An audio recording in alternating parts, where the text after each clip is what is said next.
1. क्षेत्रफलको हिसाबले नेपाल विश्वको कतिऔं स्थानमा पर्दछ? उत्तर 93 हो। 2. जनसङ्ख्याको आधारमा नेपाल विश्वमा कतिऔं स्थानमा पर्दछ? उत्तर 48 हो। 3. सबैभन्दा बढी जिल्ला भएको प्रदेश 1 14 जिल्ला हो भने कम जिल्ला भएको प्रदेश कुन हो? उत्तर प्रदेश नम्बर 2 8 जिल्ला। 4. क्षेत्रफलका आधारमा प्रदेश नम्बर 1 कोलम ठुलो जिल्ला ताप्लेजुङ हो भने सानो जिल्ला कुन हो? उत्तर तेह्रथुम। 5.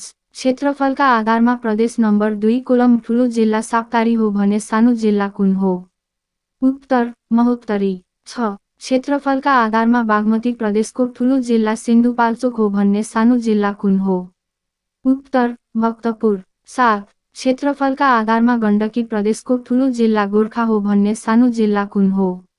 उत्तर पर्वत। 8. क्षेत्रफलका आधारमा लुम्बिनी प्रदेशको ठुलो जिल्ला दाङ हो भने सानो जिल्ला कुन हो? उत्तर नवलपरासी पश्चिम। 9. क्षेत्रफलका आधारमा कर्णाली प्रदेशको ठुलो जिल्ला डोल्पा हो भने सानो जिल्ला कुन हो? उत्तर सल्यान। 10. क्षेत्रफलका आधारमा सुदूरपश्चिम प्रदेशको ठुलो बझाङ हो भने सानो जिल्ला कुन हो? उत्तर बैतडी।